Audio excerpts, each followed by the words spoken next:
Two hip kicks.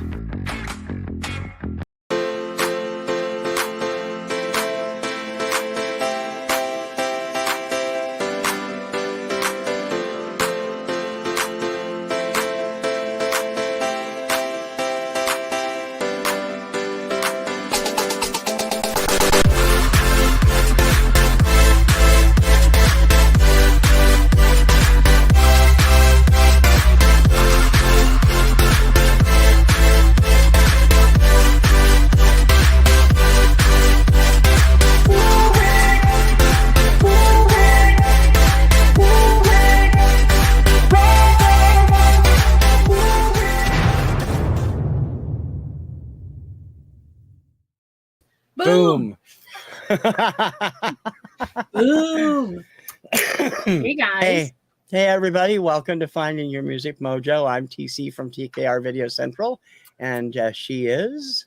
Dawn from Two Hip Chicks. Thanks for welcome. coming in. Yeah.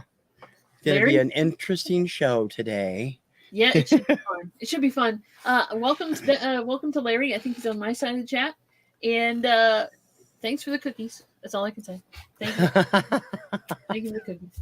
Yep. That's cool. But yeah, so it should be interesting for sure. We've got a whole list. Both of us. Oh, yeah. Both of us have a list. Oh, yeah. So if you're wondering what we're talking about and you didn't look at the description or hear us talking about it earlier in the week, this is the Pet Peeve Show, folks. This is the chance to vent. Yep, we're going to talk about the pet peeves of record collectors, the things that each of us hate, and I think pretty much universally hated by people in the vinyl community. Yep. Some of them aren't so bad. Others are a little annoying, and some of them really, really get under my skin. Hey, Patrick, welcome. Thank you for stopping by. Don will play the part of Mary. Patrick. And then there's Mary playing the part of Mary. Hi, Mary. There's Mary again. Oh, so pet peeves of the record collectors. There's having been doing this most of my life. You know, I got my first little record player when I was 3. Just a wee child. Yeah, and I started collecting seriously probably when I was 12, maybe. But I always had records before that. Yeah. There's a lot of things that get under my skin. I'm not as anal as some other people, but you know, there are still things that bug me. And I know some things bug you too. Oh God. Oh God. Oh God. Ugh. I'm gonna get a demo record here to show one of the ones that bothers me. Yeah, we got tons of those. I got demo tons of record. those here too. I got a demo or two here. Who you want to start, or you want me to start? You got your list is bigger than mine, so why don't you start? Okay, we'll start with the easy ones. Okay. This is ones that come to mind because a lot of this is happening with the 45s that I purchased from Dawn on the various auction sites. That's right. Through no fault of my own, mind you. No. And some of them have been quite interesting. These are all not terrible examples, but they're the ones I could find in the box, the 1 box or 2 boxes I looked through. Okay. Don't write on your labels, kids, okay? Label writing is enough to make anybody crazy. Now, if you need to put your name on it, at least this person who owned Mark Lindsay's And the Grass Won't Pay No Mind, another song I've never heard of, whose name is Judy Johnson. Judy Johnson from... You can barely see the signature there. It's right on top of Mark's name. Oh, yeah. But that's not bad. That's not bad. That's not horrible. I can appreciate that they wanted to mark their records. Mm-hmm. But I bet you've got an example of what's really bad. Well, I actually couldn't find some of the big bad ones we've sent. Oh. I didn't get through those boxes, but this one's bad enough. It's got the name on here twice, Chuck somebody, and then he wrote the name Chuck again on the same side. Because on Chuck both wanted to make sides. sure. So he put his name on Sunday Morning by Spanky and Our Gang. He put it on here twice on both sides. Chuck. Once in light ink and once in dark ink. Like they're going to be checking the TSA people with this stuff or something. I don't know. Jeez. He wanted to make sure that he got that record back. And look where it is now. Yeah. You know where it is, Chuck? Do you know where it is? Now I forgive little kids. When I was little, I was an idiot.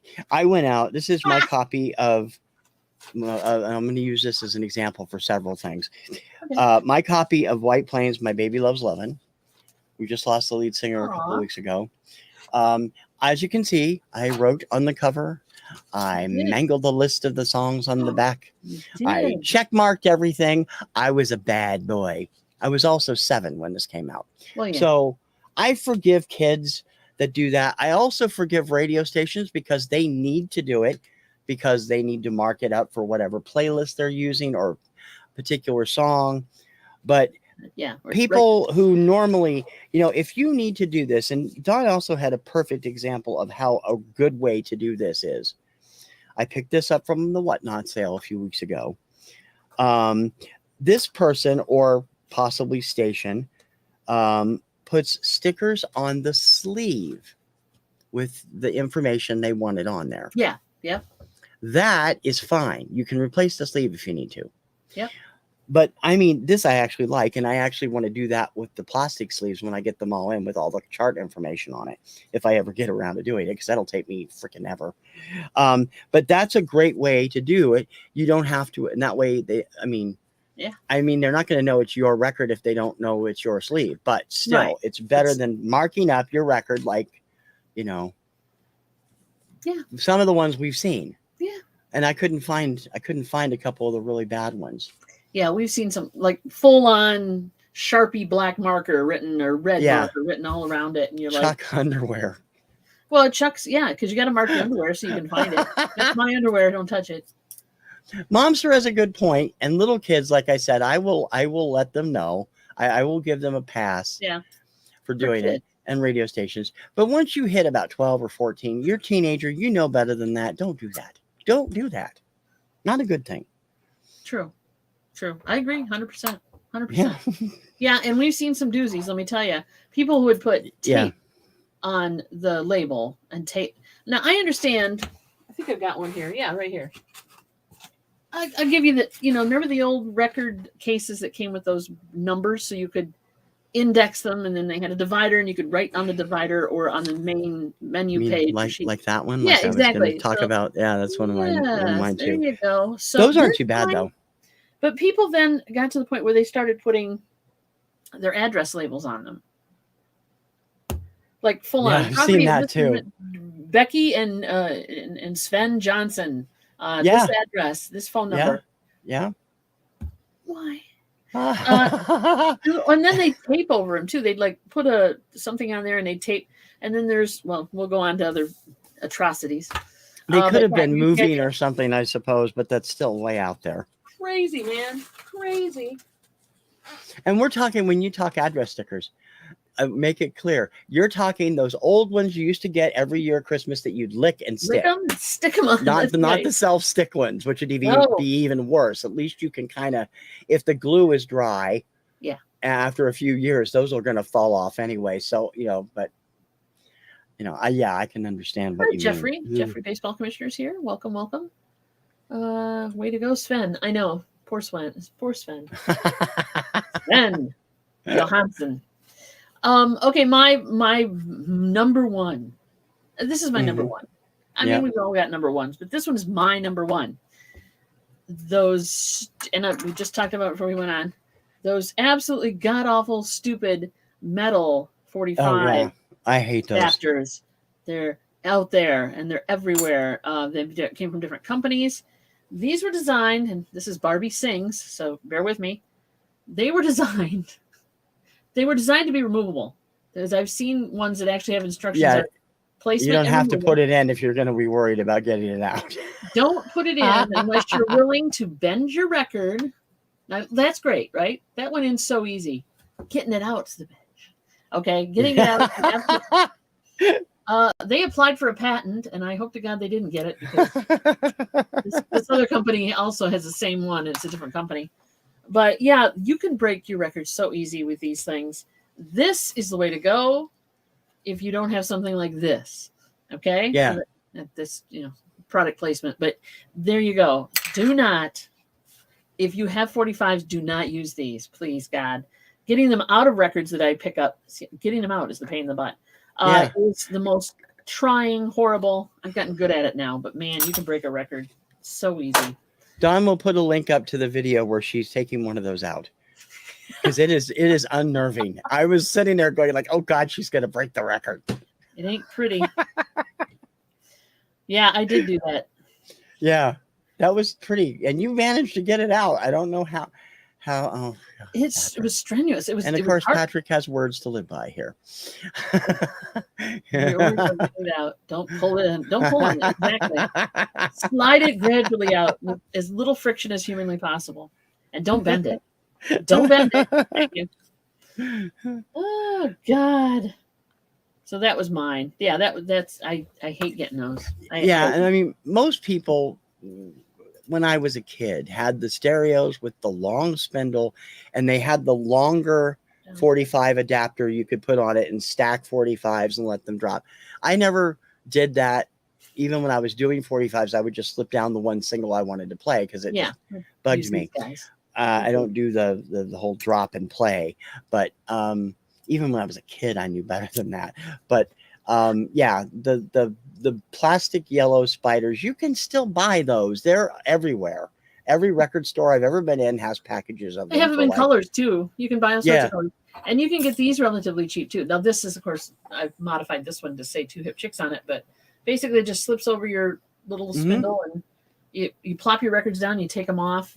I have a flat one like that on my stereo, and it came with it. So some came with it. So, but yeah, they're very cheap, and it saves your records. So, although this is a cool one, this one is from Faf Steel Push Up, and that's PFAN Fan Steel. This one just pushes in. You put it all in from one side. So this one isn't too shabby as long as your record hole. As long as your hole and this one is not. My hole is not big enough. Wait a minute. You're going to be able to pull all kinds of. You can do a new ad for us just from this first 10 minutes of the show. It supposedly goes in, but it doesn't. So there you go.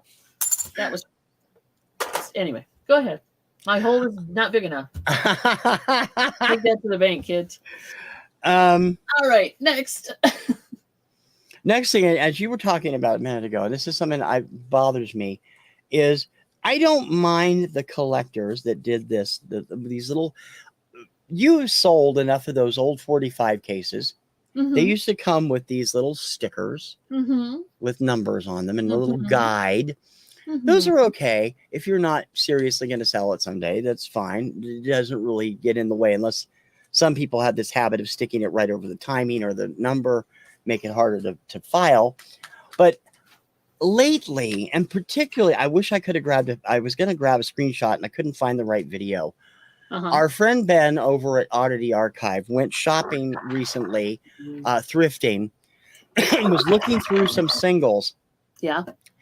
And I think it was a Savers he was at, literally had taken the sticker and it was stuck to the vinyl of the record to here. And it was protruding out into the grooves. I've seen tape like that. And I'm like, what the hell? How do you expect to sell that to somebody who expects to play it if you got the sticker stuck on it on the recorded medium? They're just going through the records and going ka-chunk, ka-chunk, ka-chunk, and I'm sure that's how it's happening. Yeah. But I mean, it doesn't, it's like price stickers themselves are bad enough if they're put on like here, like on an album. If you go into a used store, Adam at Record Crate has the great idea. He puts them on the back cover, which isn't so obtrusive. Right. But there are stores that will put small price stickers or large price stickers, stick it right on the cardboard. No, put it in a sleeve and then put the sticker on it. They're not going to spend that money. That bugs the crap out of me. They're not going to spend that money. If you have a heat gun or a craft, like a little embossing heat gun, like I have, I find that helps get those off. This little guy here, just, Yeah, I need to get one of those. I haven't got one. Not like a full blown, I want to strip paint kind of heat gun. Those will kill them. But and take the record out of the sleeve is the other thing. Yeah. And then just take, a flat edge and try to peel them off. But yeah, that's a pain in the butt.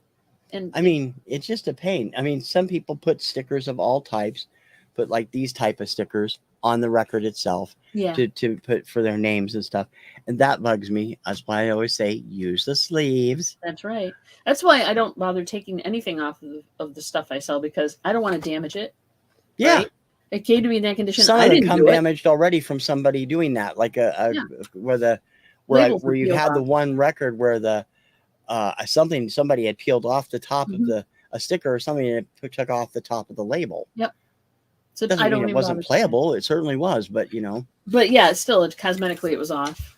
Aesthetically Yeah. it was off. So yeah, I get that. Not that anybody's going to see it but me, but no. This is what they had. So Mom says they had those little, you know, the numbered stickers so you could put on it for your collection and index what they were when she was buying records, I believe is what she said. Yeah. When she was talking about the other stickers. But yeah, what the heck? Welcome man? to Deborah. Hi, Deborah. Thanks for coming by. Welcome. Patrick has somebody at the door. It happens. Yeah, heat gun. Yeah. And blow dryer on low. Yep. You can get a Scotty peeler too, which is like these little guys. They use these in retail a lot to peel price tags off when they're repricing things. Sometimes they just label over them, or to peel shelf labels and things. These work pretty good, but you really got to be patient. Yeah.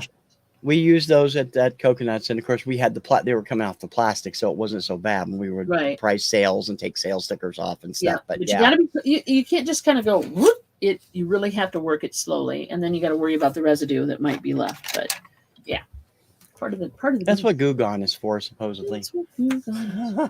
I know, right? But then it could discolor things too and cause problems, and I hate that. Yeah. I'm gonna go with my next one, which is when people are so blessed with the fact of the idea that if they leave the shrink now, and I'd rather have somebody leave the shrink on a record than not per se, but when they leave it on to the point where it starts to bend the cardboard because it's getting so tight and dried out or whatever, leaving that shrink on in that case, hype sticker or not, take the hype sticker off and just put it in a plastic sleeve. But leaving the shrink on sometimes can be detrimental to the record. So that would be my next one. And I, like you said, the hype stickers are important to keep if you're, trying to be a true collector. I mean, what is the valuation on that? Is it a problem if the shrink is not there and the hype sticker?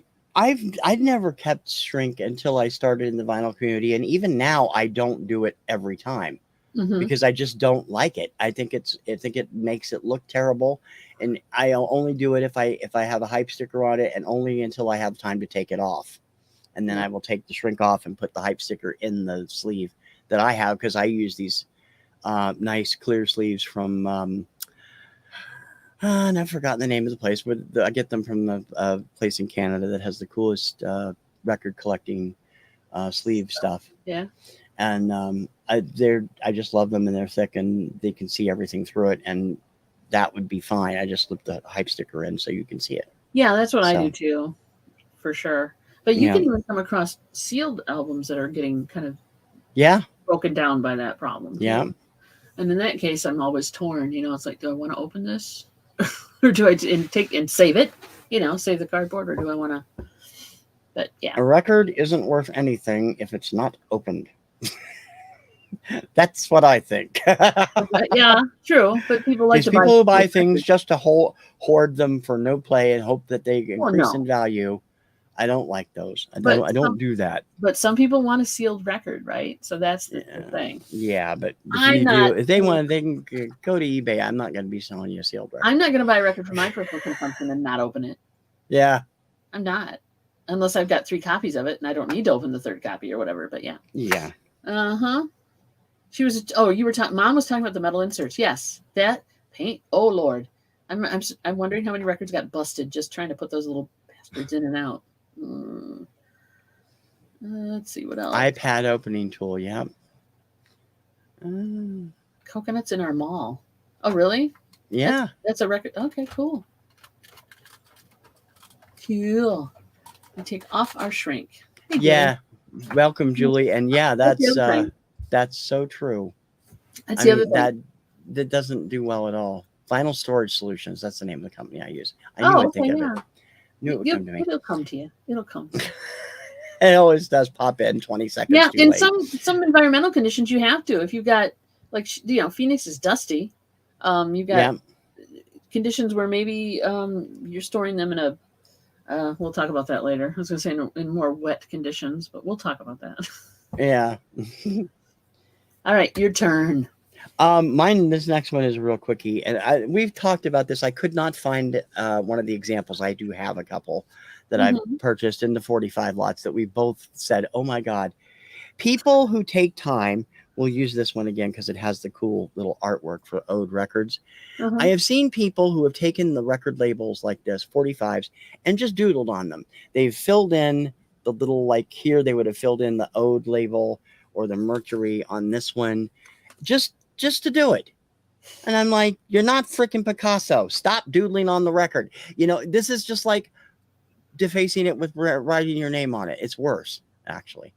We have one label I got from you guys. It was for, I think it was for a copy of Put Your Hand in the Hand, where the person had, completely doodled around the entire label. They had shaded in thing.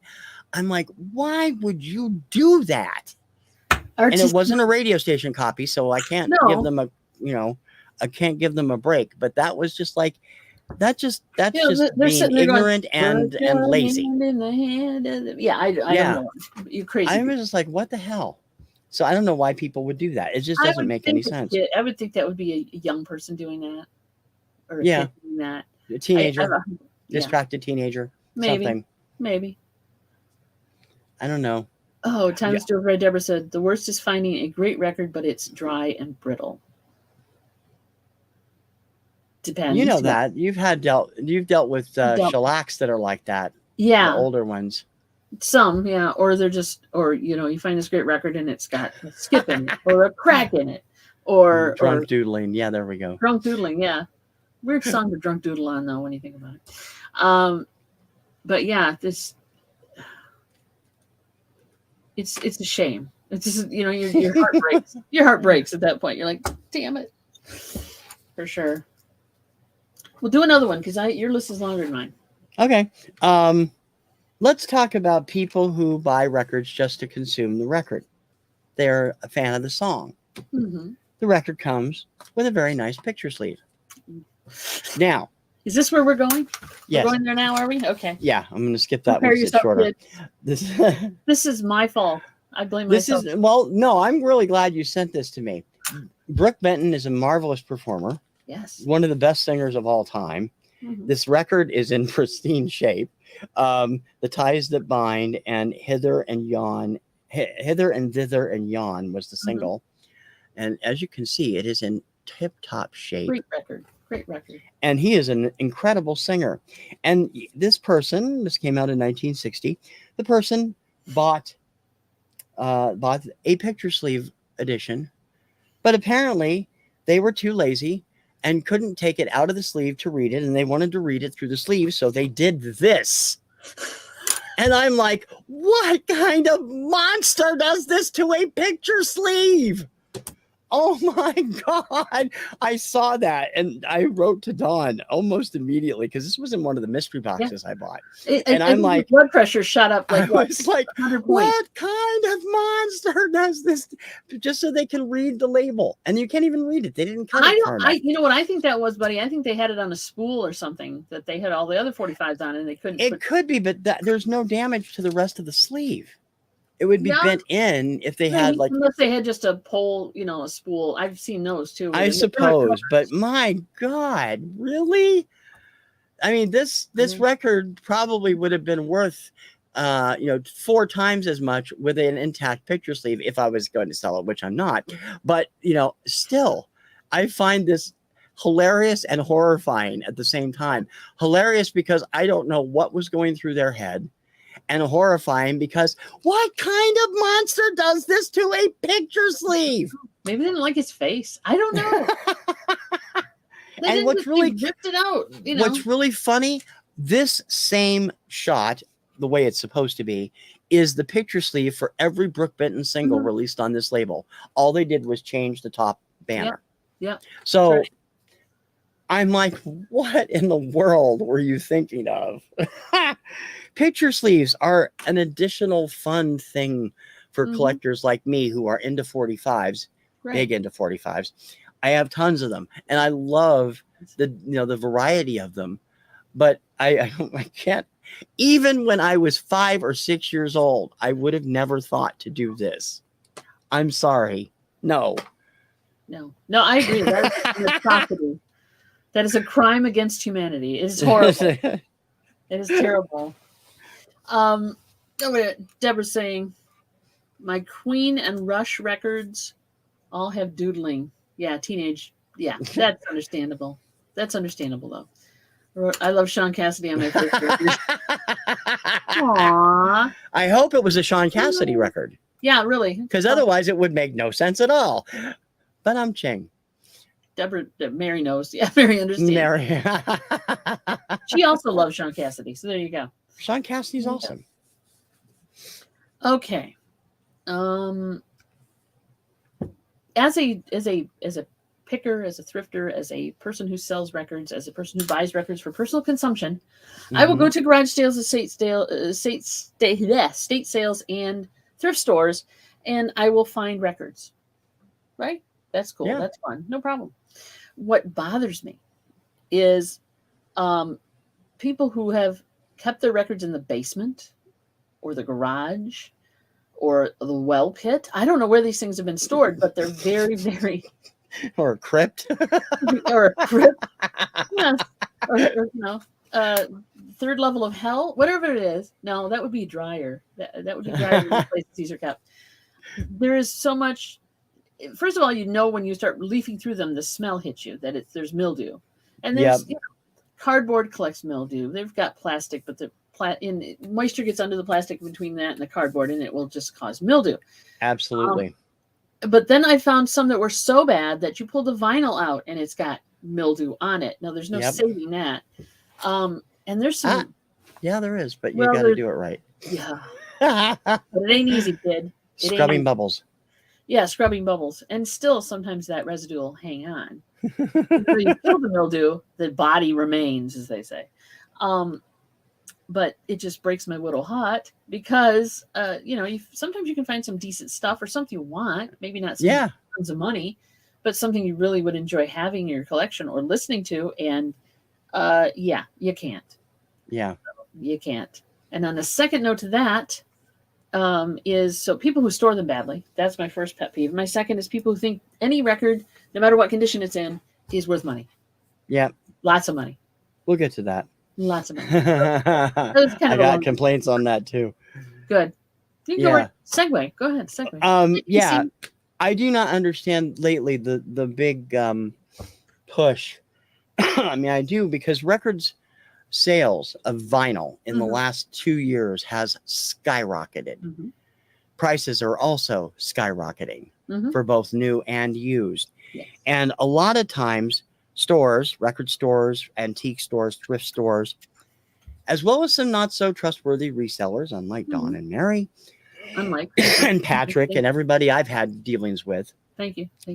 Will start pricing used records regardless sometimes of the condition they're in for the top price on Discogs.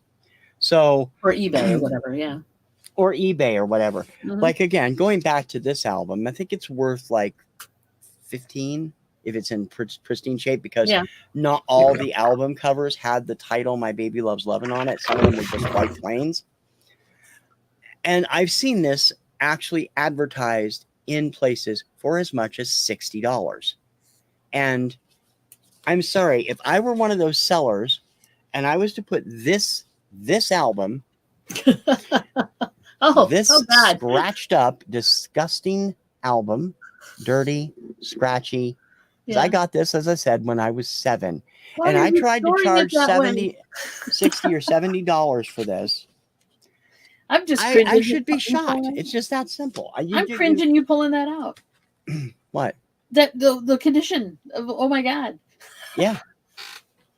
I was 7 when I got it.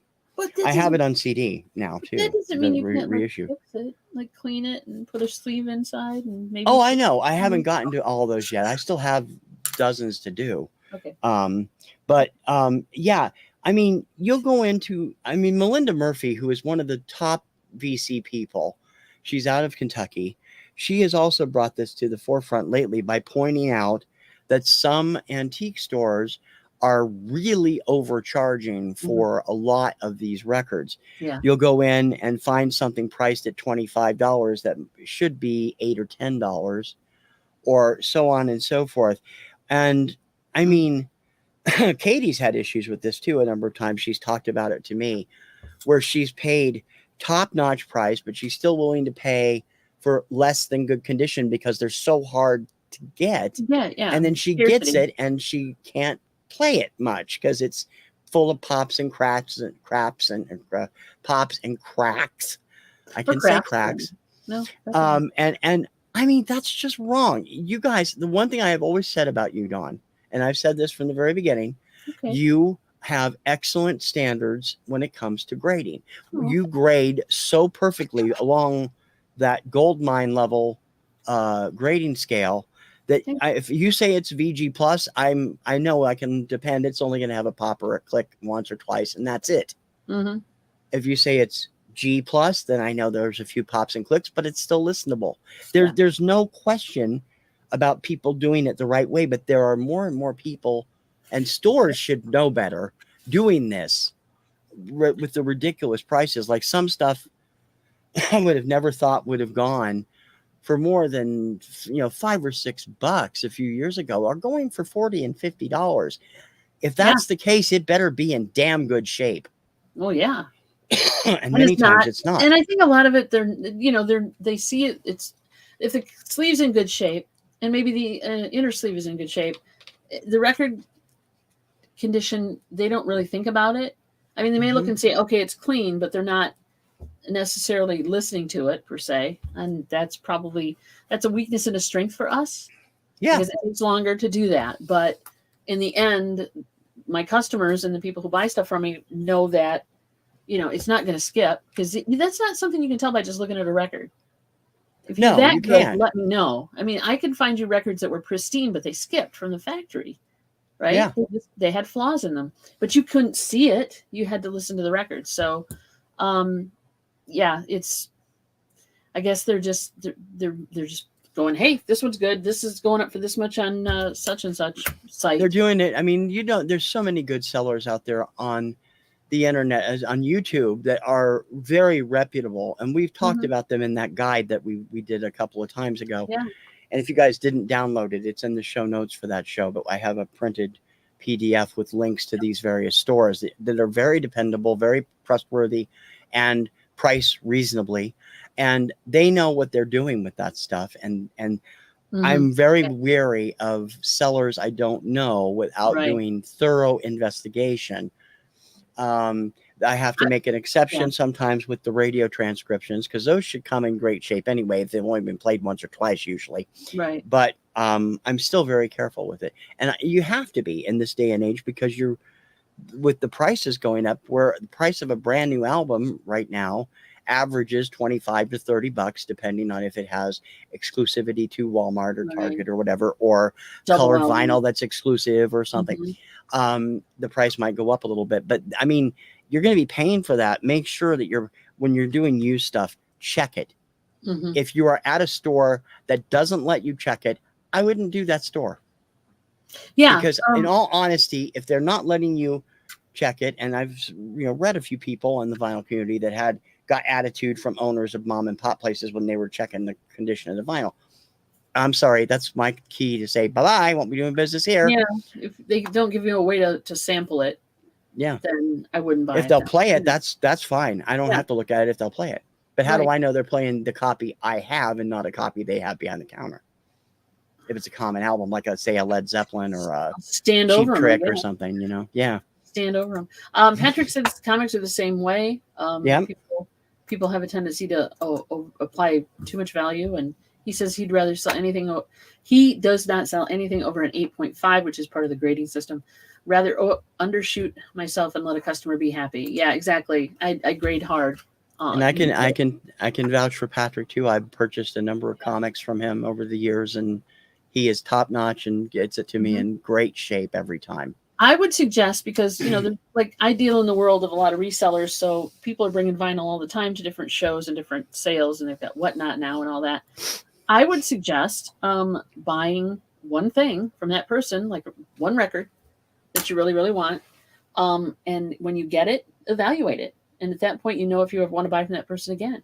Yep. If you have a problem with it, find out how they treat you with that. I mean, if they're going to refund your money, or whatever, or give you some kind of, I don't know, refund for partial payment for the condition or whatever. All that matters, but I wouldn't go out hog wild and go just like buying 20 albums from one person that you've never bought from before. Yeah, be careful. Like I do when I will go out and do. When I go buy from Discogs, I'm usually looking for a particular title, but I also will go through their $1 to $5 range albums to see if there's anything I might want that's in good shape, and I usually find 3 or 4 copies of something. And I will, put them down in my book and say, this is, we'll check and see how they do it. Only had trouble with one dealer that I had ordered like 12 or 13 things from they had a great reputation of, a top-notch star. And they were super good in getting back to me. They had missed one of the titles in the package. And they said, we can't find it now. Let me send you a $2, $3 credit, whatever it was I paid for it, so you can use it next time. And I did, and they did, and it was super easy. I mean, it's like that kind of stuff is always good. Build, as I said, how'd I put it on that show? Build your sources. I forgot what I said that time a couple weeks ago. But I think it was cultivate your resources. Cultivate your local stores and exactly. stores you deal with. Make friends with them and let them know and work with them. And they're usually, especially on Discogs, they're usually really good and responsive. Yes, Laura, I have a storage unit full. Laura's on the Facebook side of things, guys, so you might not be able to see her. Hi, Laura. I will Hey, Laura, I never got that email with the address for the storage unit. And you're not going to. I did offer TC to go with me. I know. I would do that too. In the back of a van. We could spend 2 days in that place just going through records, the two of us. He's going to be blindfolded and in the back of a van and with headphones on. And he will not know how to get there, but I will take him there. Yeah. So, Elliot Cruz says, wait a minute. Oh, you're doing the comic book snob here. Open middle grade, blah, blah, blah. Yeah. But I want to get that one too. Markings on the record covers is they actually make records better. They give them character, tell the story of the record's journey. It's an artifact. True. Yeah. True I agree. It can be, yes. But when it's just obnoxiously done, I think. Yeah. If you've got people like the one I showed. I don't know if Elliot was in here when I showed it earlier, but the first one I showed where the name is just barely on there, just above the artist's name. That's fine. I can deal with that. Or the I Love Sean Cassidy. That's cute. That would be cute. That is. Stuff like that, yeah. But and again, I don't need to smell a record's history. The way I'm looking at that. It's like, yeah, I understand you probably played and loved it, and then you put it in the basement or the garage during, the monsoon season or whatever, and left it down there for years and years and years. Doesn't add to the value of that record for me at all. Or it's, artifactiness. That's nice. Using upper mid grade. Yeah, I understand that. Laura. All right. What's your next one? I just did my next one. You did your next one. Well, I had mildew on my list, and I did that one already. It's my list. There you go. Now I've got to go back to your list. Okay. So, you lead. So let's talk about the other two things that are really the one minor thing and the one big thing. We'll start with the minor thing. When you are a kid, again, we'll go back to baby girl. You can see the condition this thing is in. I had it when I was 7. It's not in the best of shape. The record is not taken care of. There's no inner sleeve. Right. Now, sorry about that. Adults get it. Most sensible adults get. There is a purpose to each part of this package, including the inner sleeve that is missing from this one. When I was a kid, I took the inner sleeves, I threw them away. I didn't care. I would never do that now. I'm no longer a vinyl idiot. Well, you were an idiot. You were just a novice. Oh well, no. As a kid, I was an idiot. But I have You see, yeah, just for inner your sleeves record, like that are great, and I've just for started you, I'm going to upgrading all send you mine this, that buddy. way. I'm sending I've you this, buddy, just for that record, because it's driving me I crazy. have some, but thank you. I just haven't gotten to this one yet. I got it close to 1,000 albums, and I don't have enough sleeves and stuff. I still got to order some, but because I've never done that for them, and I have to do that. But I am slowly getting there. Um, Mhm. what you don't do above anything else is you take it out and store it with no sleeve. Yeah. You remember we were talking and you couldn't find the one that you had, but they used to have these metal racks that were made for records that you slide the Oh, record into each slot, album 45, whatever. yep. These things, they look great and they make it very impressive and they look like they're Slide very 'em up, cool. slide 'em up. They're also ruining your records. If you're not careful, they're going to scratch up every time you put it in and take it out and put it in and take it out. I mean, even a K-Tel record selector doesn't do as much damage as those things would do. They just at least damage the sleeve rather than the record itself usually. But and the one I had didn't do any damage, which I thought was great. But the newer models were terrible. And now always make sure the 45s, I had a ton of them that were never sleeved. I finally got that done. Those are all sleeved now. And some of them are in terrible shape because I was a kid and I just threw them around. I played them on a god-awful kitty record player. Not a clover plate, but close. Yeah, not quite. It's more like the current low-end Crosby's or the Fisher-Price player that they had out there a few years ago. Now I know I use, super nice stuff. Well, they'll pull out his super nice stuff. If I can find it on a new album. While you do that, I'll highlight Elliot's most recent comment. When I get a record, used or new, before I play it, I clean it and put it in a new inner and outer sleeve. Even new records can have issues if not cleaned. Exactly. Yeah. They're not coming to you hermetically sealed in a airtight, lint-free kind of environment. They're coming from a factory, and factories have dust, and factories have grime, and factories have issues. So yeah, I agree with that. Elliot, totally, because I clean my new records before I play them. Go. All right, here comes. Oh no, yeah, I'm just realizing I did something really stupid. I'll use this as an example. This is not one of my sleeves, but sometimes when you have good, today in today's society, when you're purchasing from certain companies, you get already in a protective sleeve. You get the sleeve on the inside. This is Silverchair's diorama. I picked it up a couple months ago. No. On vinyl. And it's very cool that happens. And when I get those, I often don't replace them because they come with already high grade sleeves on both the inside and the outside. Yeah. And I can't find any right now off the top of my, we'll just grab it over here. But I do get Vinyl Storage Solutions. Mine are double pocketed so I can put the album in its own protective sleeve in a separate pocket. And then the cardboard itself, the cardboard sleeve sits inside the front pocket. And I love those. And I think they're worth the extra money. And they take great, they're 2 mil, 2 or 3 mil, and they're anti-static and they are absolutely fantastic.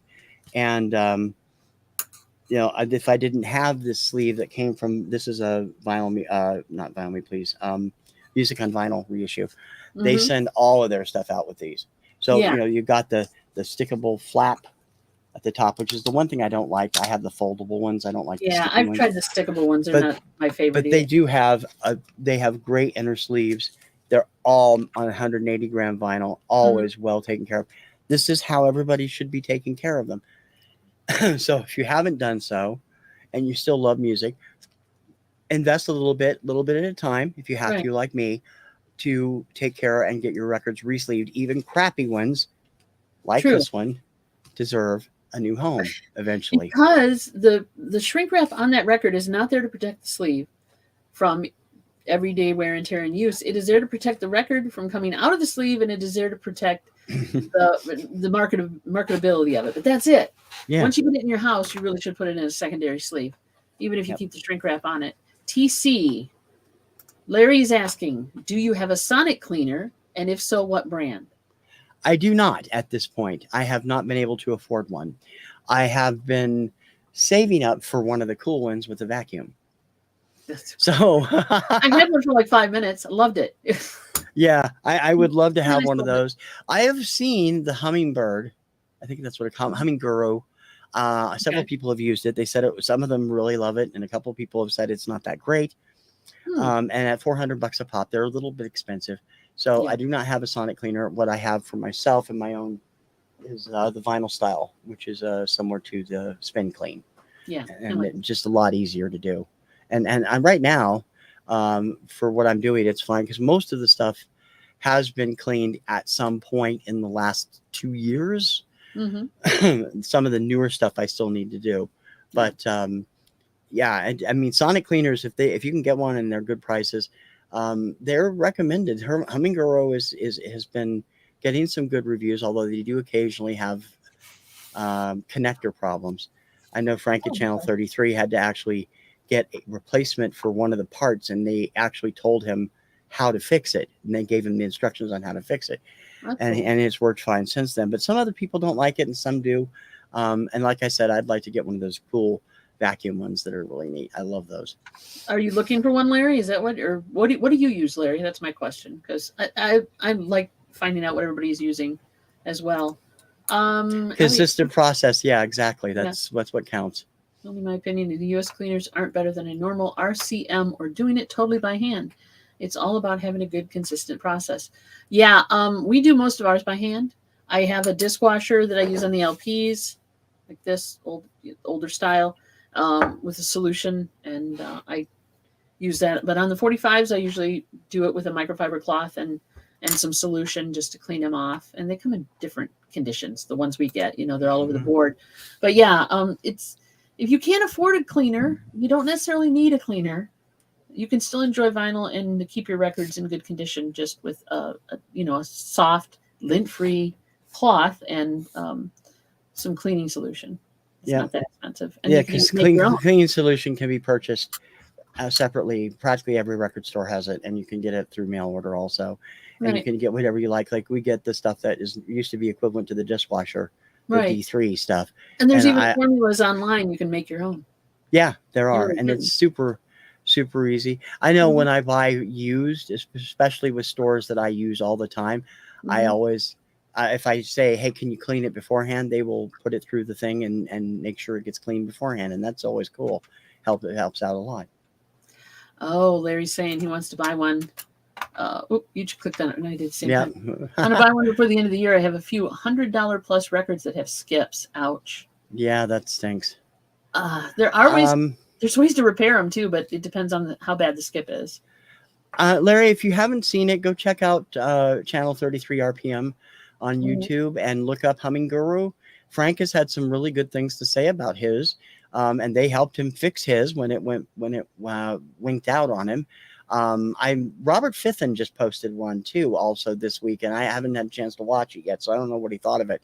But there's a low number of people in the VC do have them and apparently do like them. So definitely check with one of them, and they could at least point you in the right direction, maybe. And hopefully the skips aren't manufacturing defects or whatever, because that no amount of cleaning is going to take care of that. Truly, that's just going to be there forever. Elliot makes his own solution. Much cheaper. Exactly. Yep. Yeah. Distilled water, a dash of little surfactant, and that's pretty much it. So some people like alcohol in there, some people don't. There's many things. All right, on to the pet peeves, because we're down to 10 minutes left, and you have a few left, don't you? The last one, I just have one more left, and this is one that everybody that is part of the vinyl community has brought up every time, and this is the biggest pet peeve at two particular times of the year, mid-April and Black Friday, record store day flippers. These guys make me crazy, because I mean, record store day, which a lot of people with this new list, I don't know how Elliot or Larry or some of the other people we have in here, I don't know if you guys do record store day, and if you do, how you feel about the Black Friday list. But a lot of people have used the term jump the shark with this list. So This is the first time I've seen that for Record Store Day. I am not jumping the shark. Okay. But I'm not terribly impressed with this list. But the flippers, they will go out, particularly on the April ones, but they were really bad during the ones where they were doing multiple drops during the pandemic. They will grab up what they can. They frequently will grab one at a time with 4 or 5 different people, go in and get the one per, like they're allowed to do, and then come together and sell them on eBay for 5 times what you're actually getting for them in the store. When I picked up, this was Record Store Day, I think it was 2021, maybe 2022, when Hail Satan or Hail Satin by the by the DGs, aka the Foo Fighters, came out. Yeah. I only do mail order. I do not go to the stores. I just don't. I wait till the next day and pick them up, or when the time is. I was dreading this because I noticed that day that already within an hour after the stores had first opened, people were selling that disc on Discogs for $200. Yeah, it was retailing at $29 or $39. I forget which. That is ticket scalpers, right? That's and I mean, I picked mine up for the.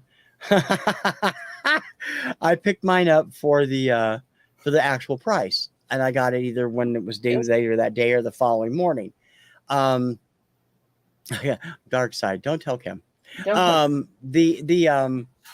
I can't believe there's these people that do this, because all it does is create animosity inside of Record Store Day when there are limited numbers and they know it's going to take up, a certain amount of these. I have been really, really lucky with Record Store Day purchases. I don't go to the stores. I do the mail order, and I have got, since I got back into the vinyl community in 2020, I have gotten almost everything I've ever tried to get. I missed out on the Sarah Bareilles and the Rick Astley a couple times ago because they were just too fast selling. Yeah. But every other title, and the Koyaanisqatsi I missed out on. I really wanted that one.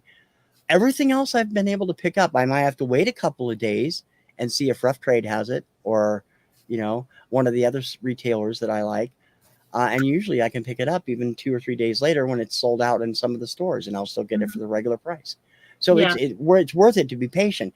These flippers, they're not going to wait, and they're going to put stuff up that's ridiculous. Yeah, that's exactly the point. It's FOMO. Yeah. Fear of missing out. That DGs was the perfect example. Yeah. It's speculation. They're thinking that it's going to make, be very popular, and people are going to, they're speculating. They're trying to buy it cheap and sell it high. But Patrick brings up a good point too. It's horrible with like action figures, exclusives like that. Hot Wheels, right? You've got the Hot Wheels that are special collectibles that you can only get so many per case or a box or whatever. Yeah. Any kind of rarity or any kind of limited run, people can do that. And it messes with you because you sincerely just want one of them. You don't want to buy Pops are like that.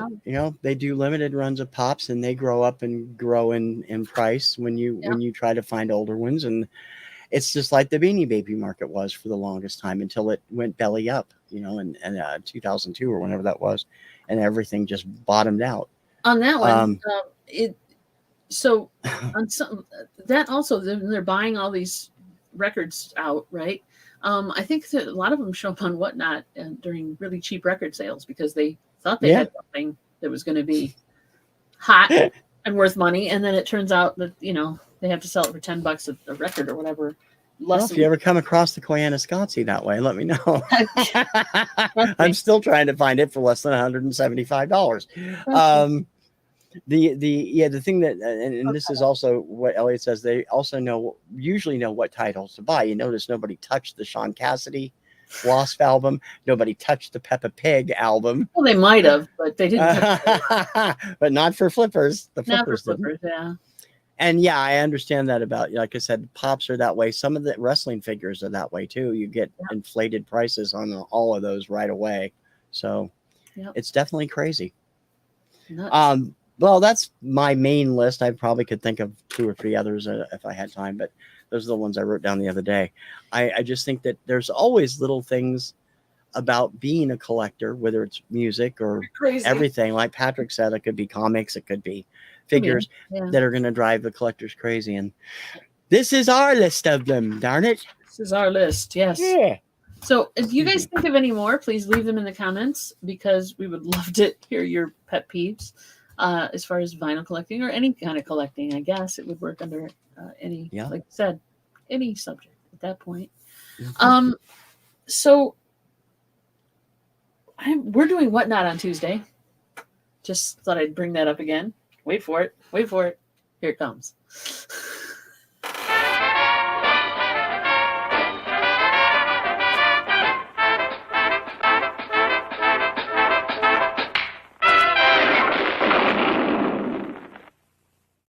I wasn't ready, Dawn. I know you were. That's why I did it like that.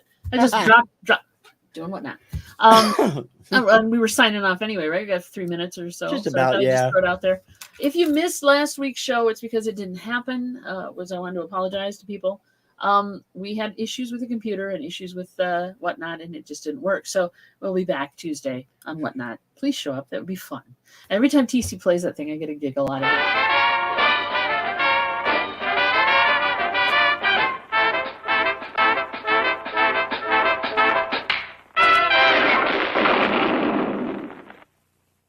He even plays it on his other show too. It just cracks me up. Thank you, dear. I always promote the people I would go with, because if I'm buying from them, then they're good. I know. Good for it, like you guys are. So otherwise, Chick Chat for us. I appreciate everybody who's coming in on both channels. We love to see you guys. We love to continue this dialogue after the show. So please, like I said, leave a comment if there's something you would like us to talk about related to music and collecting or records or turntables or whatever, different formats. We would love to cover those. So please drop us a note on that. TC, where are you going to be at? I've got my usual stuff all week long. I've got Daily Obscuria Monday through Friday, 11 a.m. Eastern, which is 8 a.m. Pacific, I believe. I have the weekly shows are always at 4 o'clock, and this week it will probably be, I don't know if I'm going to have time to do an influencers for tomorrow, but I hope Vinyl Recall will be back on Wednesday, Flashback Tracks on Thursday, Label Nova on Friday, the Cooking Report on Saturday, and the Radio Retro Countdown on Sunday, plus the weekly TKR Power Tracks 50 Saturday at 7. And and more new stuff is coming soon. Oh my God, where do you find time? Do you have a time spinner? Is that what you have? How do you do that? I have a TARDIS. Are you cloned? Is there 3 of you in the back? I have a TARDIS. Okay, you have a TARDIS, even better. Yeah, I appreciate it. But yeah, if you have not subscribed to TC's channel, please do so, because he does great content, music-related content, and other, mostly music though. And you're missing out if you don't at least check out his Daily Obscuria, because those are always fun to check out. And if you haven't subscribed to Dawn at Two Hip Chicks, please do, because their weekly shows are always fun. Their auctions are always great.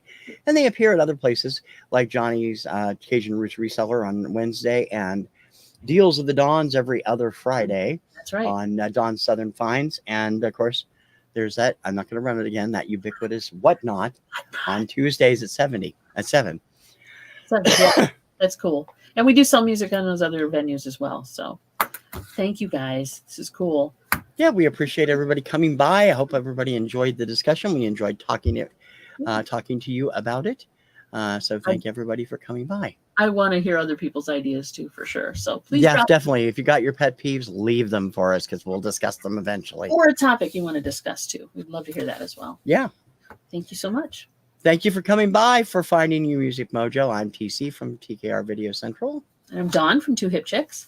And we will see you in 2 weeks with the lady handling the official hosting this time. On my channel this time. Yep. Yep.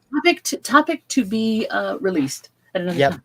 We'll figure out something good, though. We always do. Yep. We'll see you soon, everybody. Bye-bye.